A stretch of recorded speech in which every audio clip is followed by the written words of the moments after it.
Hari Om. Let's start with the prayer.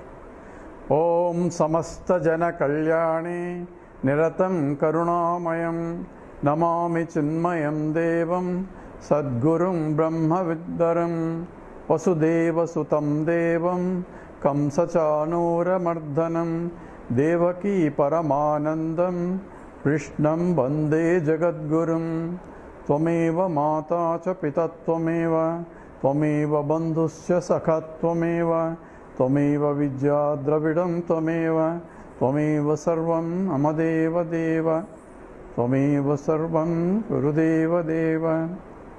Hari Om. We are doing the series on how to succeed in life. So you can find this kind of topic. If you Google it, there are many people giving a talk on how to be successful, how to be significantly successful, or how to reach your highest potential, and so on and so forth. And everybody has a recipe. So I'm going to have my own recipe here. It's not my own, but at least my understanding of what success should be. So everyone who is giving a talk on success, is he qualified to do it? We should first ask, because it's like in States there are a lot of marriage counselors, and they can counsel everybody in terms of how marriage should be. But if you look at his own marriage life, that is a disaster. But maybe he is qualified to talk on marriage because he knows all the avenues of failure, perhaps. So the one who has a failure in life cannot give a talk on how to succeed. So the one who has to give a talk on how to succeed at least has to have some kind of achievement in life so that he is qualified to talk. So what's my qualification to talk on this? Well, at least just for those who want to know. So I'm a scientist and work for Naval Research Lab for many years, and also a visiting professor in IIT Madras for some time, and published more than 200 papers in a very prestigious journals. So well established in the science, because my scientific discoveries are being used all over, not only in United States but other countries as well. So at least from the professionally, people consider me as a successful enough. And simultaneously, I am involved in the Vedanta. And Swami Tejomayanji gave me title of Acharya in 1999. So since then, before that also I was giving talks on Vedanta. So in both fields, in both the spiritual as well as in the professional field, achieve something what I would like to achieve. There is not much that I would like to achieve in anywhere now. I am contented with what I have. It's just a background to show that at least I am a little bit qualified to talk about what is success, both from the materialistic point, and then we'll talk about the spiritual point later. Success obviously depends upon individual. What do you define as success? We said it depends on the individual. And simple definition is you are successful if you get what you want. That's a simple definition. Whether others consider you as a successful person depends upon their value system. If you have millions of dollars, others think, hey, he's a very successful person. And someone said, my life is successful because my family is all settled. My children are all settled, everybody is settled. Therefore, I am successful. Or therefore, he is successful. Whatever criteria that you have. So therefore, how do we define success? So we said there are 4 categories of people that we can think of. So one is materialistic people. We call it Gnostikas or agnostic. Gnostica means the atheists or agnostics people, where they do not believe something higher, and In Vedanta or in scripture they are called Dehatmavadi. Dehatmavadi means taking care of the body level. Body means the senses level. So in order to take care of it, you need a lot of wealth. So earning a lot of wealth and health, of course, and enjoy, maja is what essentially a successful person means. You have enough money and you enjoy this whole life, because what happens after death we don't know. What happened before death we don't know. No one has come back to tell me they are in heaven or hell and enjoying. So we have no idea of anything. Everything is only belief system. So why should I believe something I don't know? So therefore, whatever is this life is the life, and therefore enjoy to the degree you can. So these are the materialistic oriented people. Then we have the materialistic religious people. We'll talk about that. And there are then the religious spiritual materialistic people, or spiritual people, religious spiritual people we call it. And there are religious or realized masters. So there are at least 4 categories we can think of. There may be subcategories, just generally. So we just discussed in the first talk what are the materialistic, agnostic or atheistic people, what does success means. For everyone across the board, sky is the limit. So you can aspire the greatest thing in the world. That means setting up a goal is the first thing for success. So whatever your goal, that higher the goal, higher will be the effort required. So number 1 we said is setting up a proper goal.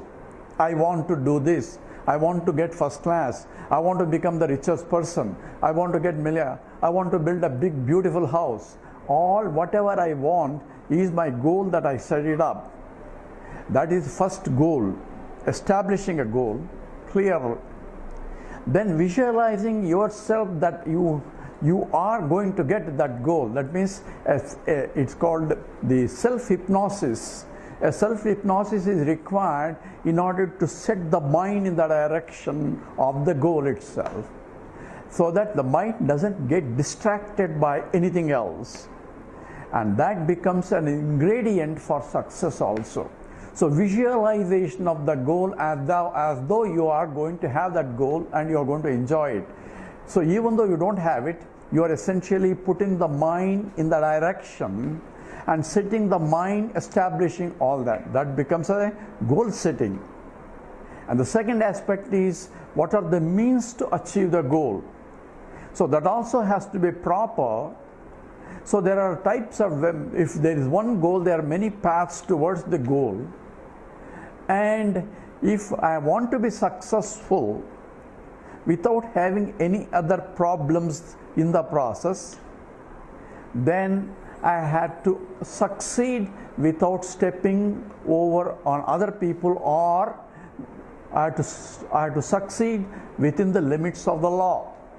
So that law doesn't chase me and put me in trouble. So I may be successful materialistically, but I may be get in trouble later. Thinking that law never catches me is only a hypothesis. So therefore, the best thing is for a successful person, the clear vision of the goal, and then also clear means of it. The means has to be also proper. Proper means it has to be dharmic. But dharmic we are talking about only here, since he is a materialistic person, we are talking about it has to be legal means. So illegally I cannot accumulate the wealth, or I should not accumulate wealth.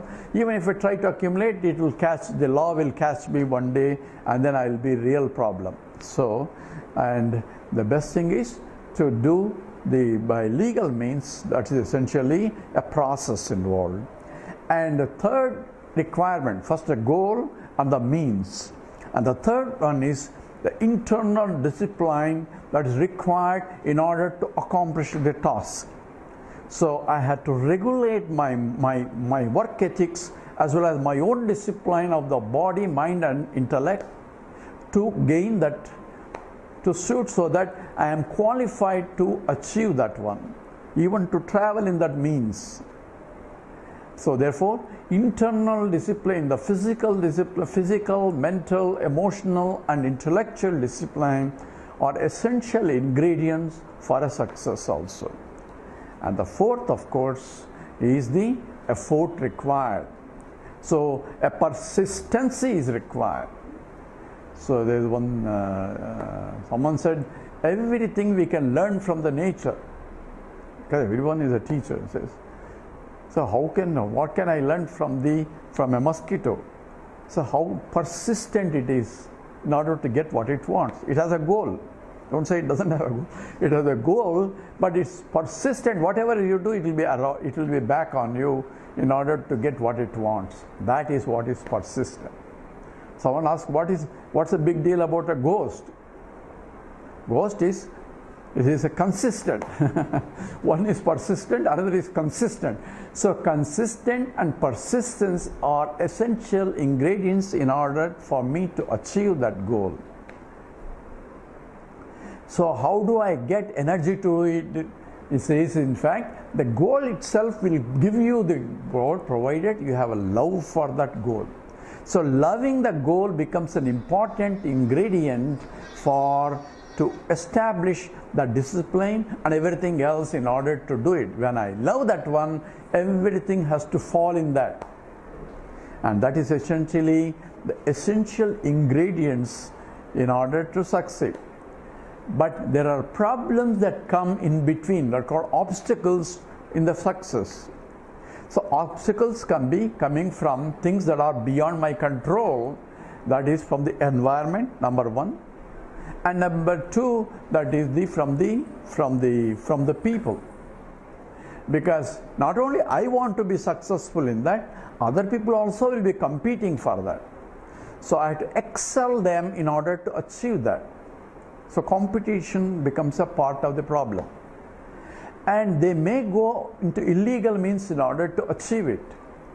Now should I compromise myself in order to accomplish that? Is also one has to consider. And major problem is, for me to succeed, I have to depend something on other people also, because if I want to get what is to be done, I may not be able to do it by myself, and I need other people's help in order to get it. That's a big problem. So I depend on others, and others don't meet my expectations in this case. So this is what we have called essentially a problem in dealing with the people, and there is a helplessness because I cannot help myself because I depend on somebody else, and in the process I get angry and I get frustrated, and that leads to depression. Helplessness, anger leads to the frustration, and frustration leads to mental depression also, because I'm not able to get it. I want to get it because nobody is meeting my expectations. This is a part I have to put into my equation in order to first succeed. How do I put in equation? Then I have to say, if I have to depend on somebody other than myself, that's what we are seeing right now. We have to reserve a ticket, but all the internets and things are not working. Then what do?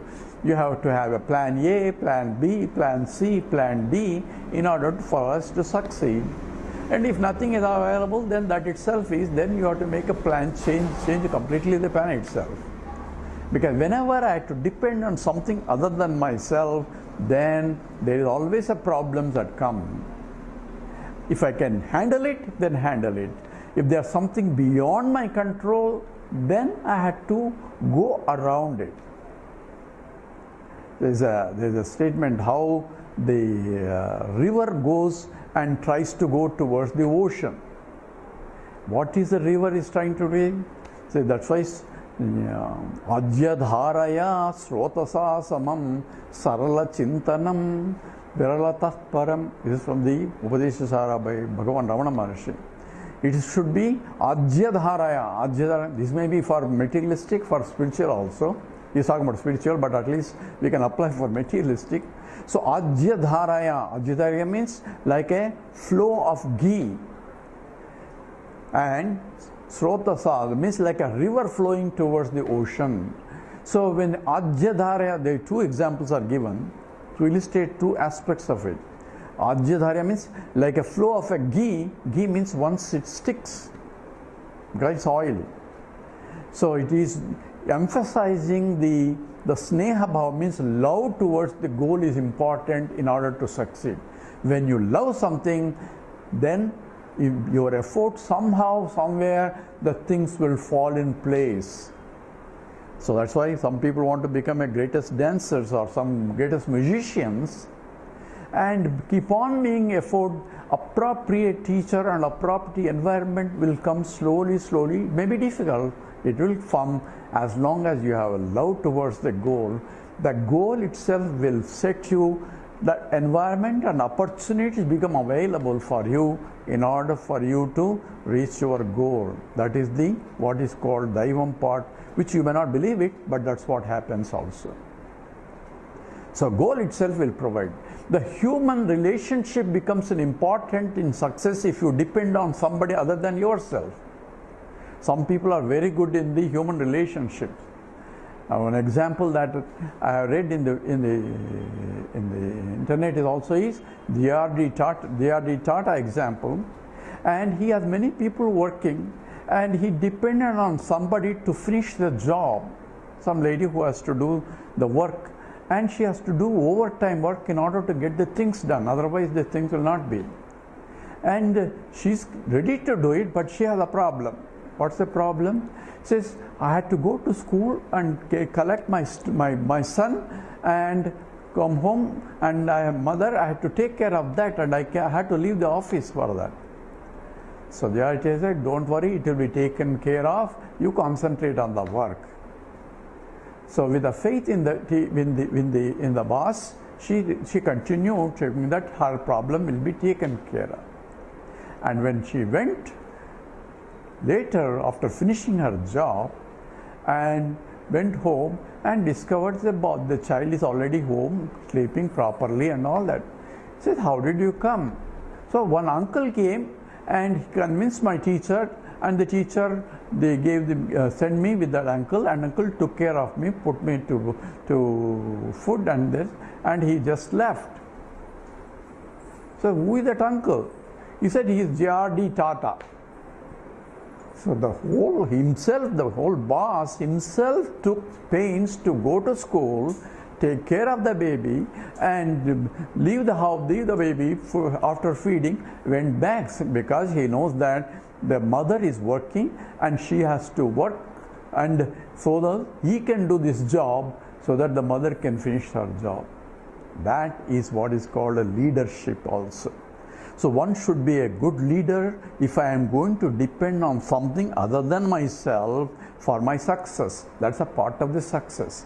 Because I had to succeed in the world where I depend upon the environment and circumstances and the people for my success. Therefore, I should be surrounded by trustworthy people, and trustworthy comes only when I follow this trust. I give the trust to them. It is a mutual respect involved in order for me to grow. It's not the commanding, they will one day give, next day they will dump you, and they go and have their own company also. So this is a part of, even though Tata may not be a atheist, but this is a simple laws that are applicable across the board. And if I don't depend upon something higher, then this has to be done at my level or at the environment and people level. This is the only way I can establish the success. Higher the success, higher will be the driving force, and higher the effort required, and higher the discipline also. Failures will not be depressing. Failures becomes a means for me to improve my next time better so that I can be successful. So when father-in-law came to son-in-law and then says, now I give you money to start a company. He says, every effort I did, it was a failure. So that's why I'm giving you money, because now you know all the avenues of failure, and therefore you are now expert therefore you can do better now than somebody else that who has not done it and he will fail again. So failure becomes a means for success provided I have a right frame of mind to learn from the failures so that my next step will be higher. A successful scientist also will do the same thing. He has a hypothesis and he works for it, and in the process he may discover that the hypothesis itself is wrong. But he is not going to disappoint it. He will publish that also, that this is a failure experiment, so that other people don't follow that, and then change the hypothesis. Learning from this failure, he will have a better hypothesis and better approach also to the problem. That's what is success required. That's even from a materialistic point. It's called Deha Atmavadi. In the scripture we call Deha, means these are materialistic people. This is not something new. All scientists and all everybody is only materialistic because we can't about 90% of the people. And you can say, oh, the sky is the limit. Yes, sky is the limit. Infinity is the limit. All those statements are there. But yet, from my point, I had to establish step by step my goal so that I can achieve it. And the very achievement I have to set up the bigger and bigger goals in life, because the life itself is continuously work only. Nahi kachit kshanamapi jata tushtasya karma kridu. There is nobody who can remain idle in life. You have to work, and life itself is a work. Oh, I am retired. Retired also you have to work. In one way or the other you will be, because the mind cannot be, a lazy mind becomes a devil's advocate also. That's what there is some statement too. So therefore, this is what the materialistic people successfully.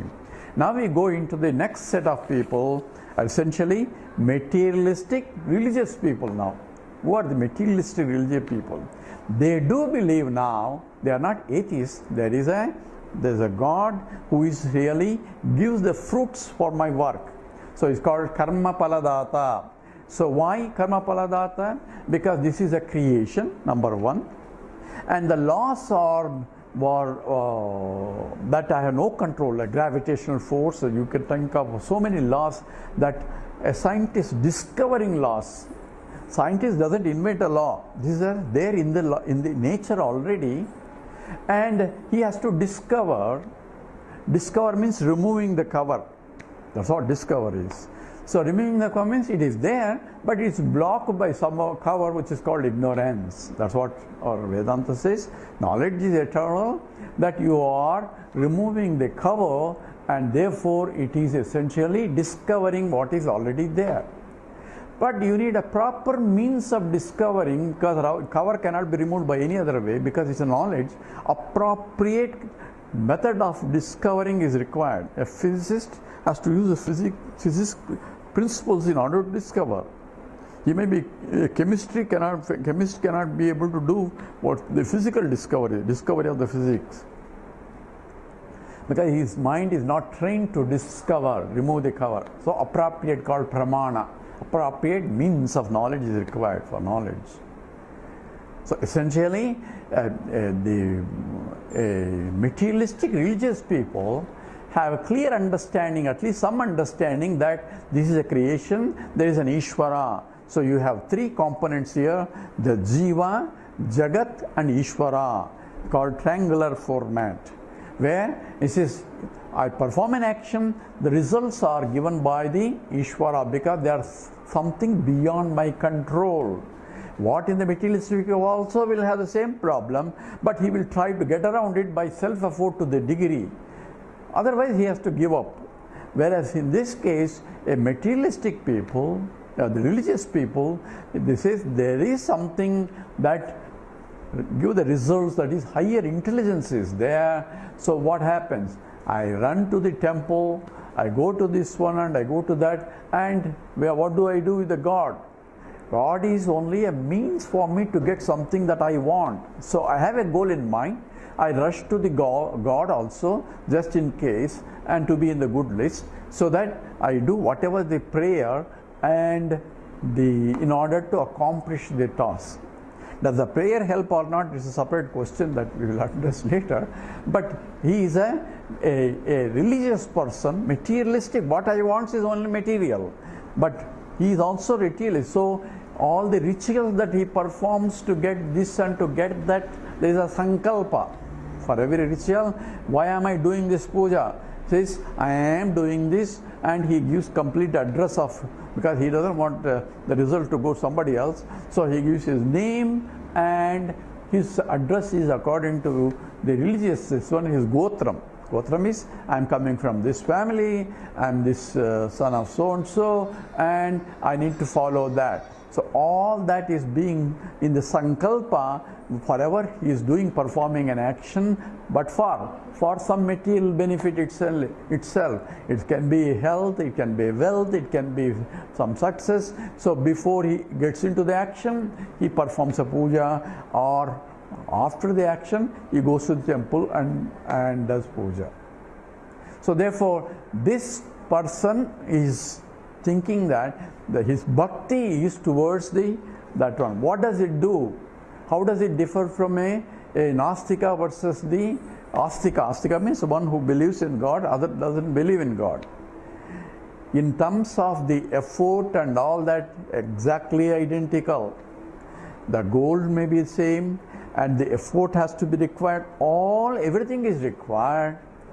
But prayer will help in terms of setting the mind not to get into the helplessness and all that, the anger, frustrations and all that. You may get momentarily, but you surrender to the Lord. In the process, your mind becomes clear, so that again it's available for the action. What need to be? Oh Lord, please help me. If you say that, at least some idea will come now, because the mind is free from agitations and the so-called the helplessness situation, that anger and frustrations and depressions will not be there. He will be able to tune your mind, refresh his mind, so that the mind can think clearly now, so that alternate possibilities are become open up for him to act. So we have the situation, environment, and the people are now, we are dealing with the world, and the world we are bringing Ishvara now into picture. Everything else remains the same: goal setting, my effort, discipline, every other aspect. But in the including of a discipline, I include also the prayer to the Lord as a part of my recognition that Lord is the one that really is going to bless my result. So a lot of people have the faith, and they go to the temple and every puja, all those things are done what? Materialistic, religious people also. But their goal is to get something materialistic benefit. In this materialistic goal, people, we can differentiate two types. One is the things that I want in this life. So make an effort, because I don't know about our life, at least I have to struggle hard in this life, because the problems here, problems at the family level, problems at the society level, problems in getting work, problems in getting, all problems are there at this level, because my problems is in this life. I don't know what the problems are going to be in the next life. Right now we don't know anything about it. So I want to solve the current problems of, people go, even when you go to the old, if you don't have a problem, you superimpose other people's family problem on you. So one Swami went to Bhiksha, and all the people are, they invite at the time, and the Swamiji coming, other people also will be, invite. So the lot of people there, they were asking questions, and he was answering, because they gave Bhiksha, so he has to answer all the questions. And suddenly one old man sitting there in the back, and they asked him, say, Appa, what do you want you want anything? And says, that old man somehow got up and came close to the Swamiji. So Swamiji said, my God, he wants something, or he's going to contradict, or he's going to ask some questions on Upanishads or on all that. So, yes sir, what can I do? The old man said, Swamiji, this my granddaughter is not married. I want her to get married, and that's all his desire is. His man who cannot walk, close to 80s, 90s, he is worried about the marriage of the granddaughter. Whether the granddaughter was worried about her marriage or not, the old man is worried about granddaughter. And his goal is that his granddaughter has to get married. So what is Swamiji says? Oh, my prayers for the grandma. So he has to also do prayer-wise. So the materialistic religious people bring the God into picture, so that helps in that. This is one kind of materialistic religious people. Now other people, he says, now this is about now coming from the dharma aspect is coming into picture, because not only I believe in the law of local laws, which are legal laws, now I have to believe, or because I am bringing the Ishvara into picture, now I am talking about the moral laws into picture, in fulfilling my desires, and setting up my goal, in achieving my goal. In the process of the goal, I had to bring also, besides the materialistic laws or legal laws of the environment, current environment, there are moral laws that are governing, which dictates my life after, or life before, or even in this life also. If I illegally means I do it something, I had to catch up this suffer for it, consequence of that, and it will catch up. That is the understanding of the law of dharma. So we go into how dharma comes into picture, how goal setting comes into picture, how a religious, now we are turning religion into now spiritual pursuit also, and how to succeed in that. So slowly in the next talk we'll talk about the dharmic way of success also, and that we'll take in the next talk. With this we will stop here. Om Purnamada Purnamidam Purnat Purnamudachyate Purnasya Purnamadaya Purnameva Vasishyate. Om Shanti Shanti Shanti. Harihi Om Sri Gurubhyo Namaha. Harihi Om.